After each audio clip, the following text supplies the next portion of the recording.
ओम नमः शिवाय। आप सभी शिव भक्तों का श्री शिव महापुराण की पावन कथा में स्वागत है।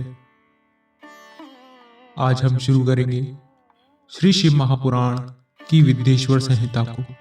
तो चलिए आरंभ करते हैं। श्री पुराण पुरुषोत्तमाय नमः। श्री गणेशाय नमः। अध्याय 1। प्रयाग में सूत जी से मुनियों का तुरंत पाप नाश करने वाले साधन के रूप में प्रश्न। आद्यंत मंगलम जात समान भाव मार्यम तमीशम जरामर मात्मदेवम पंचाननम प्रबल पंच विनोदशीलम संभावये मनसी शंकरम विकेशम।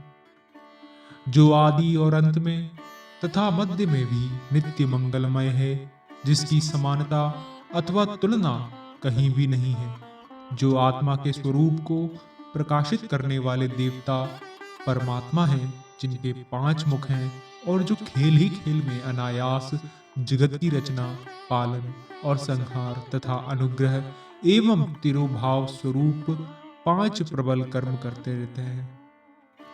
उन सर्वश्रेष्ठ अजर अमर ईश्वर अंबिकापति भगवान शंकर का मैं मन ही मन चिंतन करता हूँ। व्यास जी कहते हैं, जो धर्म का महान क्षेत्र है और जहाँ गंगा यमुना का संगम हुआ है, उस परम पुण्यमय प्रयाग में जो ब्रह्मलोक का मार्ग है, सत्यव्रत में तत्पर रहने वाले महातेजस्वी महाभाग महात्मा मुनियों ने एक विशाल ज्ञान यज्ञ का आयोजन किया। उस ज्ञान यज्ञ का समाचार सुनकर पौराणिक शिरोमणि व्यास शिष्य महामुनि सूत जी वहां मुनियों का दर्शन करने के लिए आए। सूत जी को आते देख वे सब मुनि उस समय हर्ष से खिल उठे और अत्यंत प्रसन्न चित्त होकर उन्होंने उनका विधिवत स्वागत सत्कार किया। तत्पश्चात उन प्रसन्न महात्माओं ने उनकी विधिवत स्तुति करके विनय पूर्वक हाथ जोड़कर उनसे इस प्रकार कहा। सर्वज्ञ विद्वान रोमहर्षण जी, आपका भाग्य बड़ा भारी है। इसी से आपने व्यास जी के मुख से अपनी प्रसन्नता के लिए ही संपूर्ण पुराण विद्या प्राप्त की। इसलिए आप आश्चर्य रूप कथाओं के भंडार हैं। ठीक उसी तरह जैसे रत्नाकर समुद्र बड़े बड़े सारभूत रत्नों का आगार है। तीनों लोकों में भूत, भविष्य और वर्तमान तथा और भी कोई वस्तु है, वह आपसे अज्ञात नहीं है। आप हमारे सौभाग्य से इस यज्ञ का दर्शन करने के लिए यहाँ पधार गए हैं और इसी व्याज से हमारा कुछ कल्याण करने वाले हैं, क्योंकि आपका आगमन निरर्थक नहीं हो सकता। हमने पहले भी आपसे शुभाशुभ तत्व का पूरा पूरा वर्णन सुना है, किंतु उससे तृप्ति नहीं होती। हमें उसे सुनने की बारंबार इच्छा होती है। उत्तम बुद्धि वाले सूत जी, इस समय हमें एक ही बात सुननी है। यदि आपका अनुग्रह हो तो गोपनीय होने पर भी आप उस विषय का वर्णन करें।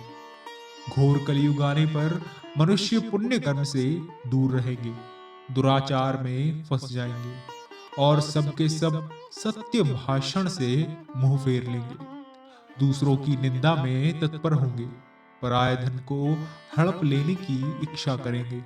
उनका मन पराय स्त्रियों में आसक्त होगा तथा वे दूसरे प्राणियों की हिंसा किया करेंगे। अपने शरीर को ही आत्मा समझेंगे, मूढ़, नास्तिक और पशु बुद्धि रखने वाले होंगे। माता पिता से द्वेष रखेंगे। ब्राह्मण लोभ रूपी ग्राहक के ग्रास बन जाएंगे। वेद बेचकर जीविका चलाएंगे। धन का उपार्जन करने के लिए ही विद्या का अभ्यास करेंगे और मद से मोहित रहेंगे। अपनी जाति के कर्म छोड़ देंगे, प्रायः दूसरों को ठगेंगे। तीनों काल की संध्योपासना से दूर रहेंगे और ब्रह्म ज्ञान से शून्य होंगे। समस्त क्षत्रिय भी स्वधर्म का त्याग करने वाले होंगे। कुसंगी पापी और व्यभिचारी होंगे।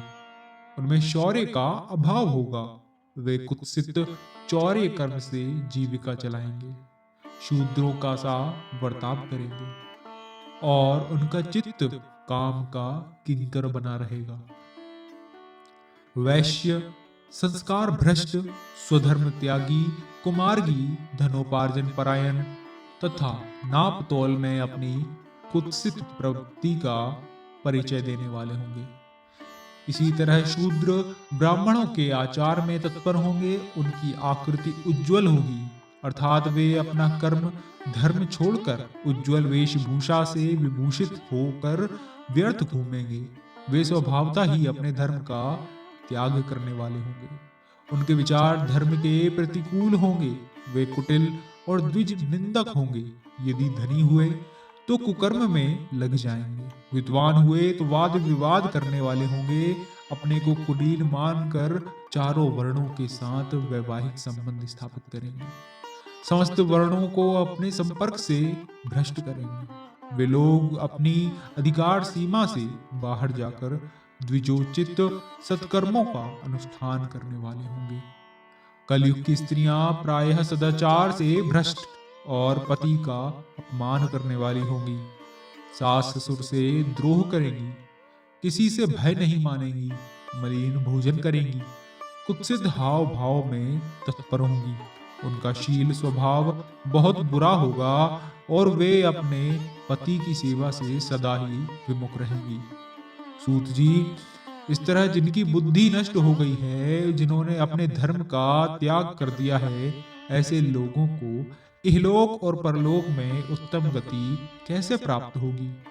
इसी चिंता से हमारा मन सदा व्याकुल रहता है।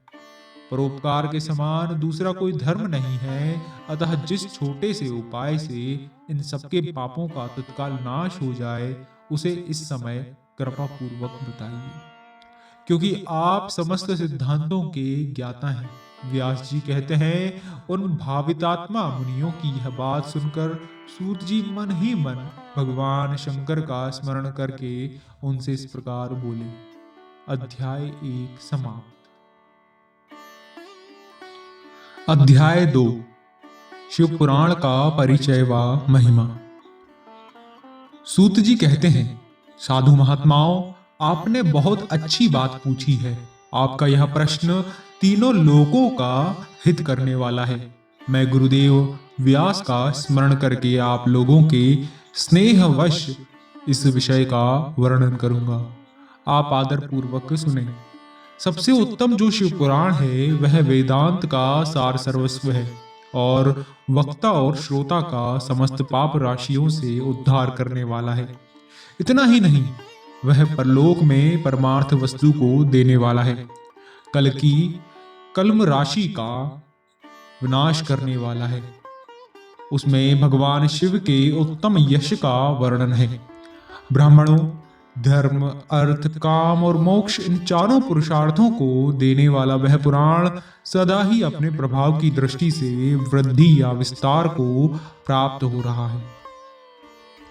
विप्रवरों, उस सर्वोत्तम शिव पुराण के अध्ययन मात्र से वे कलयुग के पापासक्त जीव श्रेष्ठतम गति को प्राप्त हो जाएंगे।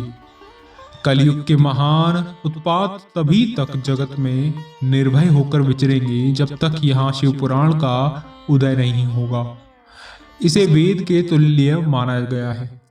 इस वेद कल्प पुराण का सबसे पहले भगवान शिव ने ही प्रणयन किया था।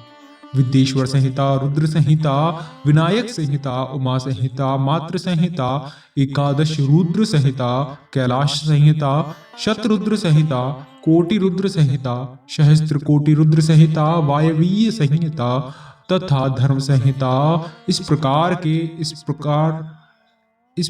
इस पुराण के 12 भेद या खंड हैं।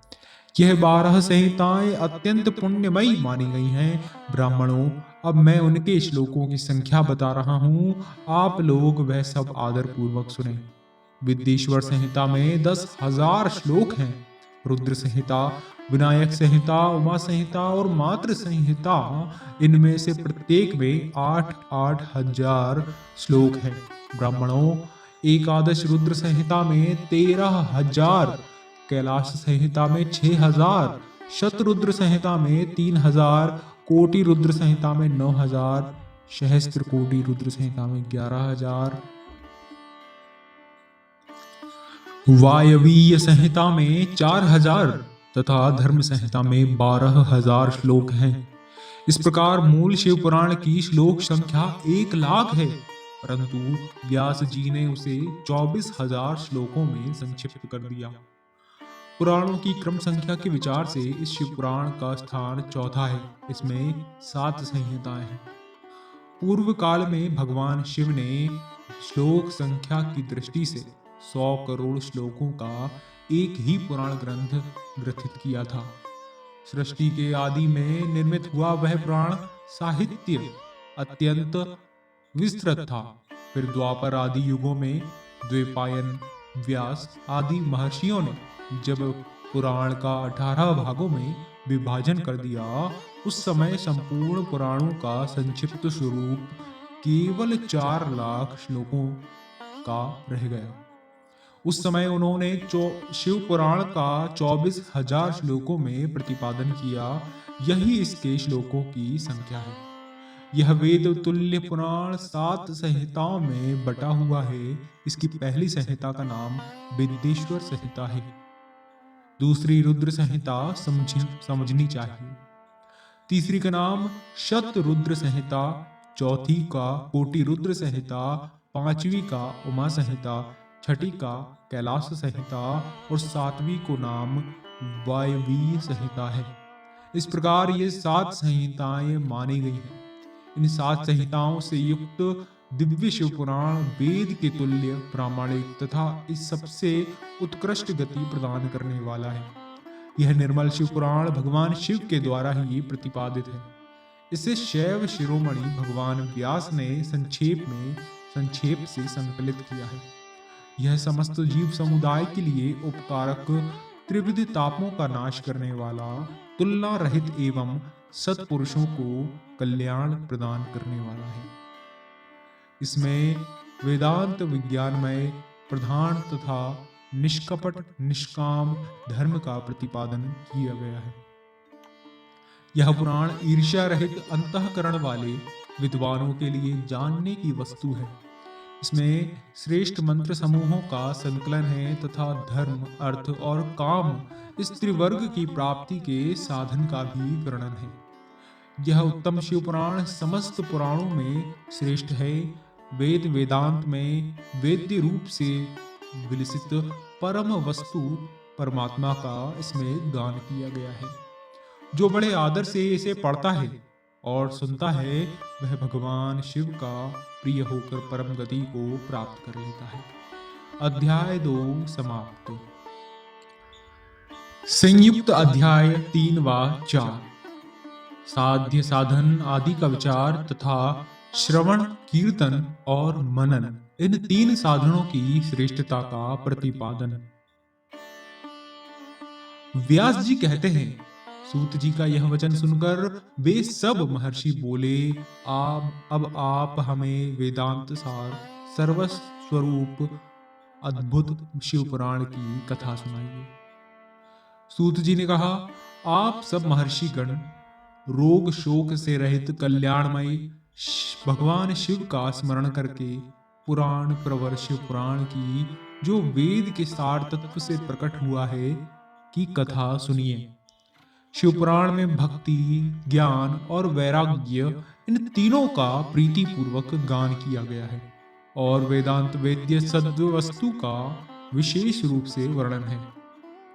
इस वर्तमान कल्प में जब सृष्टि कर्म आरंभ हुआ था, उन दिनों 6 कुलों के महर्षि परस्पर वाद विवाद करते हुए कहने लगे कि अमुक वस्तु सबसे उत्कृष्ट है और अमुक नहीं। उनके इस विवाद ने अत्यंत महान रूप धारण कर लिया। तब वे सबके सब अपनी शंका के समाधान के लिए सृष्टिकर्ता विनाशी ब्रह्मा जी के पास गए और हाथ जोड़कर विनय भरी वाणी में बोले, प्रभु, आप संपूर्ण जगत को धारण पोषण करने वाले और समस्त कारणों के भी कारण हैं। हम यह जानना चाहते हैं कि संपूर्ण तत्वों से परे परात्पर पुराण पुरुष कौन है? ब्रह्मा जी ने कहा, जहां से मन सहित वाणी उन्हें ना पाकर लौट आती है तथा जिनसे ब्रह्मा, विष्णु, रुद्र और इंद्र आदि से युक्त यह संपूर्ण जगत समस्त भूतों एवं इंद्रियों के साथ पहले प्रकट हुआ है, वे ही हैं ये देव महादेव। सर्वज्ञ एवं संपूर्ण जगत के स्वामी हैं। यही सबसे उत्कृष्ट है। भक्ति से ही इनका साक्षात्कार होता है। दूसरे किसी उपाय से कहीं इनका दर्शन नहीं होता। रुद्र, हरि, हर तथा अन्य देवेश्वर सदा उत्तम भक्ति भाव से उनका दर्शन करना चाहते हैं। भगवान शिव में भक्ति होने से मनुष्य संसार बंधन से मुक्त हो जाता है। देवता के कृपा प्रसाद से उनमें भक्ति होती है और भक्ति से देवता का कृपा प्रसाद प्राप्त होता है। ठीक उसी तरह जैसे यहाँ अंकुर से बीज और बीज से अंकुर पैदा होता है, इसलिए तुम सब ब्रह्मर्षि भगवान शंकर का कृपा प्रसाद प्राप्त करने के लिए भूतल पर जाकर वहां सहस्त्रों वर्षों तक चालू रहने वाले एक विशाल यज्ञ का आयोजन करो। इन यज्ञपति भगवान शिव की ही कृपा से वेदोक्त विद्या के सारभूत साध्य साधन का ज्ञान होता है। शिव पद की प्राप्ति ही साध्य है, उनकी सेवा ही साधन है तथा उनके प्रसाद से जो नित्य नैमित्तिक आदि फलों की ओर से निष्प्रह होता है वही साधक है। वेदोक्त कर्म का अनुष्ठान करके उसके महान फल को भगवान शिव के चरणों में समर्पित कर देना ही परमेश्वर पद की प्राप्ति है। वही सालोक्य आदि के क्रम से प्राप्त होने वाली मुक्ति है। उन पुरुषों की भक्ति के अनुसार उन सबको उत्कृष्ट फल की प्राप्ति होती है। उस भक्ति के साधन अनेक प्रकार के हैं, जिनका साक्षात महेश्वर ने ही प्रतिपादन किया है। उनमें से सारभूत साधन को संक्षिप्त करके मैं बता रहा हूं। कान से भगवान के नाम, गुण और लीलाओं का श्रवण, वाणी द्वारा उनका कीर्तन तथा मन के द्वारा उनका मनन, इन तीनों को महान साधन कहा गया है। तात्पर्य यह है कि महेश्वर का श्रवण, कीर्तन और मनन करना चाहिए। यह श्रुति का वाक्य हम सबके लिए प्रमाणभूत है। इसी साधन से संपूर्ण मनोरथों की सिद्धि में लगे हुए आप लोग परम साध्य को प्राप्त हों। लोग प्रत्यक्ष वस्तु को आंख से देखकर उसमें प्रवृत्त होते हैं, परंतु जिस वस्तु का कहीं भी प्रत्यक्ष दर्शन नहीं होता, उसे श्रवणेंद्रिय द्वारा जान सुनकर मनुष्य उसकी प्राप्ति के लिए चेष्टा करता है। अतः पहला साधन श्रवण ही है। उसके द्वारा गुरु के मुख से तत्व को सुनकर श्रेष्ठ बुद्धि वाला विद्वान पुरुष अन्य साधन कीर्तन एवं मनन की सिद्धि करे। क्रमशः मनन पर्यंत इस साधन की अच्छी तरह साधना कर लेने पर उसके द्वारा सालोक्य आदि के क्रम से धीरे धीरे भगवान शिव का संयोग प्राप्त होता है। पहले सारे अंगों के रोग नष्ट हो जाते हैं, फिर सब प्रकार का लौकिक आनंद भी विलीन हो जाता है। भगवान शंकर की पूजा, उनके नामों के जप और उनके गुण, रूप, विलास और नामों का युक्ति परायण चित्त के द्वारा जो निरंतर परिशोधन या चिंतन होता है, उसी को मनन कहा गया है। वह महेश्वर की कृपा दृष्टि से उपलब्ध होता है। उसे समस्त श्रेष्ठ साधनों में प्रधान या प्रमुख कहा गया है। सूत जी कहते हैं, मुनीश्वरों, इस साधन का महात्म्य बताने के प्रसंग में मैं आप लोगों के लिए एक प्राचीन वृत्तांत का वर्णन करूंगा। उसे ध्यान देकर आप सुनें।